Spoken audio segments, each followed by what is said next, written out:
கடவுள் நம்பிக்கையும் ஜோதிட நம்பிக்கையும் கொண்ட ஆன்மீக அன்பர்களுக்கு காமதேனு அஸ்ட்ரோ சர்வீசஸ் சார்பாக வாழ்த்துக்களுடன் வணக்கம். ரிஷப ராசியினருக்கு நன்மைகளை செய்யக்கூடியவரும் யோகத்தை கொடுக்கக்கூடியவரும் அதுவும் ராஜயோகத்தை கொடுக்கக்கூட கடமைப்பட்டவருமான சனீஸ்வர பகவான் 2026 மார்ச் மாதம் 6ஆம் தேதி காலை 8 மணியில் மீனராசியில் பயணம் செய்ய போகின்றார். அதுக்கு மேலே முழுசுமே அவருடைய பயணம் இப்போ மீனராசியில் தாங்க. மீனராசியில் அவருடைய நிலை என்ன, மீனராசியில் இருக்கும்போது எந்த விதமான பலன்களை கொடுப்பார் போன்ற பொதுவான விஷயங்களை நம்ம தனி வீடியோவை போட்டிருக்கோங்க. டிஸ்கிரிப்ஷனில் லிங்க் இருக்கு, கிளிக் பண்ணி பார்த்துக்கோங்க. ரிஷபராசியினருக்கு எந்த விதமான பலன்களை செய்ய போகின்றார் என இந்த வீடியோவில் டீட்டெயிலாக பார்க்கலாங்க. ரிஷபராசியினருக்கு 9ஆம் இடம் 10ஆம் இடம் ஆகியவற்றுக்கு அதிபதியாகி தர்ம கர்மாதிபதி என முக்கியமான பொறுப்பை ஏற்றுக்கொண்டுள்ளவர் சனீஸ்வர பகவான். அதே சமயம் ஸ்திரராசியான ரிஷபத்துக்கு 9ஆம் அதிபதியும் ஆவதால் பாதகாதிபதி என்னும் சங்கடம் கொடுக்கும் விஷயமும் உண்டு. ஆனால் இந்த ஆண்டு மீனராசிக்கு செல்லும் போது 9ஆம் இடத்துக்கு 3ஆம் இடத்தில் மறைகின்றார். அதே சமயம் 10ஆம் இடத்துக்கு 2ஆம் இடத்தில் நிலை கொள்வதால் பணத்துக்கும் பஞ்சமே இல்லைங்க. எப்போதுமே 10ஆம் அதிபதி 11இல் இருப்பது தொழில் வியாபாரம் மூலமாக அதிகபட்ச லாபங்களை எடுத்து சொல்லும். தொழில்காரகரான சனீஸ்வர பகவான் தொழில் ஸ்தானமாகிய 10ஆம் இடத்துக்கு அதிபதியாகி 11ஆம் இடமாகிய லாபஸ்தானத்தில் சஞ்சாரம் செய்வது இன்னும் அற்புதமான விஷயங்க. அதை விட ப்ளஸ் பாயிண்ட் பார்த்தீங்கன்னா, அந்த 11ஆம் வீடு எனும் லாபஸ்தானம் குரு பகவானுடைய ஆட்சி வீடு என்பது. இது பார்த்தீங்கன்னா பழம் நழுவி பாலில் விழுந்தது அப்படின்னு கேள்விப்பட்டிருப்பீங்க. அதை விட சப்போட்டா பழத்தை தேனில் முக்கி எடுத்து சாப்பிட போல மிகவும் இனிப்பானது, மிகவும் அற்புதமான விஷயங்க இது. சனீஸ்வர பெயர்ச்சியின் முதல் மாதமே உங்களுக்கு ராசிநாதன் சுக்கிர பகவான் உச்சம் பெற்று சனீஸ்வர பகவானுடன் இணைந்து சஞ்சாரம் செய்கின்றார். 7ஆம் அதிபதி செவ்வாயும் மீனத்தில் சனீஸ்வர பகவானுடன் இணைகின்றார். லாபஸ்தானத்தில் 3 கிரகங்கள் இணைவது என்பது எப்போதுமே ரொம்ப நல்ல பலன்களை கொடுக்கக்கூடியதுங்க. அதிர்ஷ்ட வாய்ப்புகளை முக்கியமாக உண்டாக்கும். எப்படின்னு பார்த்தீங்கன்னா, உழைப்பால் கிடைக்கும் வருமானத்தை விட உழைப்பு இல்லாமல் எதிர்பாராத வகையில் கிடைக்கும் வருமானம் அதிகம். முக்கியமாக உங்களுடைய கணவன் அல்லது மனைவி வகையில், தாய்மாமன் வகையில், நண்பர்கள் வகையில், தொழில் பங்குதாரர்கள் வகையில் எதிர்பாராத நன்மைகளும் பண வரவுகளும் நிச்சயமாக உண்டு. ஏப்ரல் 13-14 முடிய இந்த நல்ல காலகட்டம் நிச்சயம் நீடிக்குங்க. நிலம், வீடு, வாகனம் வாங்கணும்னு நினச்சிங்கன்னா கம்மியான விலைக்கு வாங்கலாங்க. விற்கணும்னு நினச்சிங்கனாலும் அதிக விலைக்கு விற்கலாம். இது உங்களுக்கு மட்டும் ரிஷபராசிக்கு மட்டும் நடக்கும். ஷேர் மார்க்கெட், கேம்பிளிங் என்னும் சூதாட்டம், லாட்ரி, புதையல், இந்த மாதிரி இந்த உழைப்புக்கு சம்பந்தமே இல்லாமல் அதிர்ஷ்டத்தால் உண்டாகக்கூடிய விஷயங்கள் நல்லபடியாக நடந்து உங்கள் பேங்க் பேலன்ஸை உச்சத்துக்கு கொண்டு செல்லும்.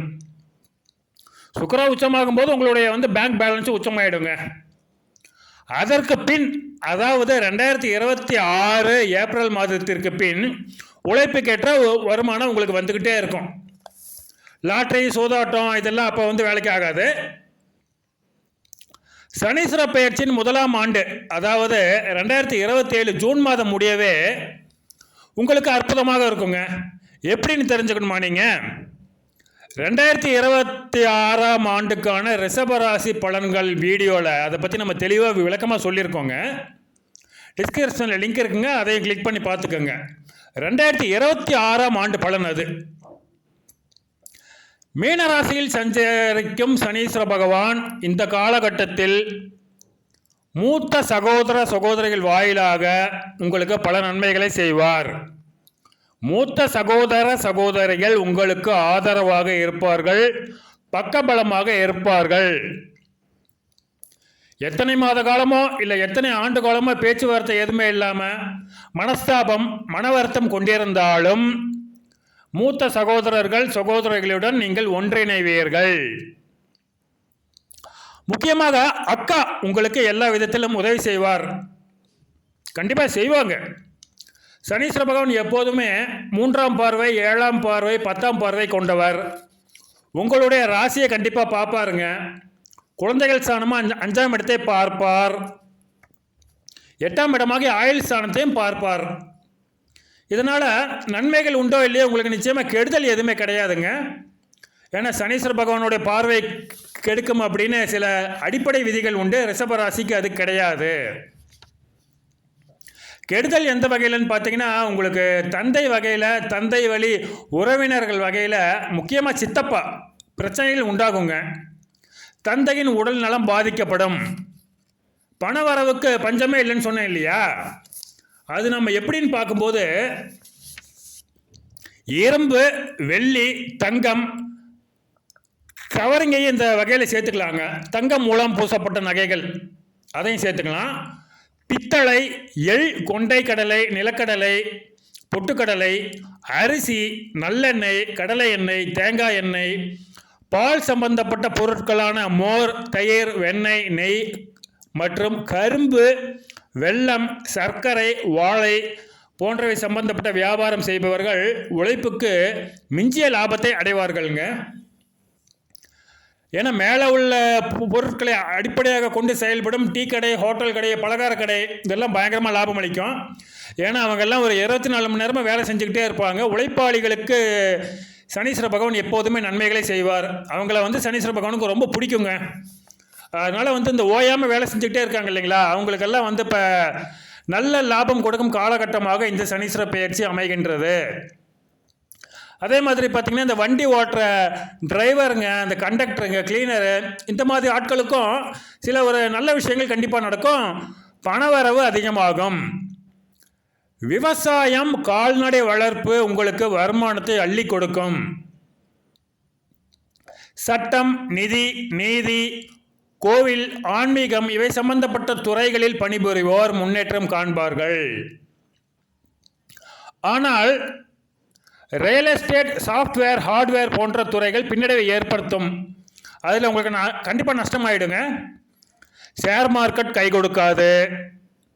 உழைப்பாளிகளுக்கு மட்டுமே உதவி செய்வார் நம்ம சனீஸ்வர பகவான் என்பதால் இந்த தரகர்கள், இந்த புரோக்கர்னு சொல்லுவாங்க இல்லைங்களா, அவங்க மற்றும் உடல் உழைப்பில்லாத இந்த கம்ப்யூட்டர் சம்பந்தமான இந்த IT, software, data entry, computer hardware, இந்த மொபைல் ஃபோனு, இது மாதிரி எல்லாம் உங்களுக்கு பின்னடைவை தான் உண்டாக்கும். நஷ்டம் உண்டாகக்கூடிய வாய்ப்புகள் அதிகம். பொதுவாகவே ரிஷபராசினருக்கு உதவி செய்ய மனப்பான்மை கொண்டவர் நம்ம சனீஸ்வர பகவான். அதனால் நீங்கள் பரிகாரம் எதுவுமே செய்ய தேவையில்லைங்க. பட் என்னன்னு பார்த்தீங்கன்னா, சில பரிகாரங்களை நீங்கள் உங்களுக்கு தெரியாமையே பண்ணி சனீஸ்வர பகவானை நீங்கள் டென்ஷன் ஆக்கி விட்டுறீங்க. அது என்ன, அதை ஏன் செய்யக்கூடாது அப்படிங்கிறத ஒரு தனி வீடியோவாகவே போட்டிருக்கோங்க. டிஸ்கிரிப்ஷனில் லிங்க் இருக்குது, அதையும் நீங்கள் பார்த்துக்குங்க இஷ்டப்பட்டால். நீங்கள் பண்ணக்கூடிய பரிகாரம் என்னென்னா, இந்த பசுமாடு, காளை மாடு, எருமை மாடு எதுவாக இருந்தாலும் கடலை புண்ணாக்கு, எள்ளு புண்ணாக்கு இவற்றை உணவாக கொடுக்கலாம். யானைக்கு கரும்பு, வெல்லம், வாழைப்பழம் உணவாக கொடுக்கலாம். இதெல்லாம் உங்களுடைய வளர்ச்சியை, வசதியை, வளமான வாழ்க்கையை உண்டாக்கும், கொடுக்கும், நிச்சயமாக கொடுக்குங்க. லக்ஷ்மி நரசிம்மர், ரங்கநாதர் இவங்க கோயிலை ஒன்று மிஸ் பண்ணாதீங்க. மகாலட்சுமி கோயிலை மிஸ் பண்ணாதீங்க. நீங்கள் எந்த ஊருக்கு போனீங்கனாலும் அங்கே இப்போ லக்ஷ்மி நரசிம்மர் கோயிலை, ரங்கநாதர் கோயிலை இருந்துச்சுன்னா கண்டிப்பாக நீங்கள் போயிட்டு வந்துடுங்க. இந்த சனீஸ்வர பயிற்சியில் உங்களுக்கு சனீஸ்வர பகவானால் எந்த சிக்கலும் இல்லை, மாறாக நன்மைகள் அதிகமாக நடக்கும். அதிர்ஷ்ட வாய்ப்புகள் கதவை தட்டும், இது உண்மை. அதே சமயம் இந்த மாதமாக ஒவ்வொரு ராசியாக மாறிக்கிட்டு இருப்பாங்க இல்லைங்களா. நம்ம சூரிய பகவான், செவ்வாய், சுக்கிரன், புதன், சந்திரன் இவங்கெல்லாம் அப்பப்போ ஏதாச்சும் உங்களுக்கு சிக்கல் உண்டு பண்ணுவாங்க. இந்த சிக்கல் வந்துடுச்சேன்னு நினைக்காதீங்க. அது ஒரு 25 நாள் 30 நாள் அந்த சிக்கல் கண்காணாமல் ஓடி போயிடும். அதனால் இந்த குரு பகவான், சனீஸ்வர பகவான் அந்த 2 காம்பினேஷனும் உங்களுக்கு நன்மைகள் செய்ய காத்துட்டு இருக்காங்க. அசைவம் சாப்பிடக்கூடிய ஆட்களாக இருந்தால் அதை கொஞ்சம் கம்மி பண்ணிக்கோங்க. ஸ்வீட்டு நீங்கள் எவ்வளோ வேணால் சாப்பிட்ருங்க. ஸ்வீட்டு எந்த அளவுக்கு நீங்கள் வந்து சாப்பிட்றீங்களோ அந்த அளவுக்கு உங்களுக்கு வசதி வாய்ப்புகள் வருமானம் அதிகமாகும். இதை கேட்குறதுக்கு உங்களுக்கு வந்து இப்போ நகைச்சுவையாக இருக்கும். பட் உங்களோட ராசியாதிபதி சுக்கிரன் மற்றும் சனீஸ்வர பகவானுக்கு மீனராசி என்னும் தன்னுடைய ஆட்சி வீட்டை வாடகை கூட்டுள்ள குரு பகவான் 2 பேருமே வந்து இப்போ இனிப்பு சம்பந்தமான பொருட்களுக்கும் உணவுப் பொருட்களுக்கும் அதிபதி. அதனால் நீங்கள் இந்த இனிப்பு வகைகளை நீங்கள் சாப்பிடும்போது உங்களுக்கு நன்மைகள் அதிகமாக உண்டாகுங்க. அது பட் வயசானவங்கன்னா அந்த சுகர் அதிகமாக இருந்தால் வேண்டாம்.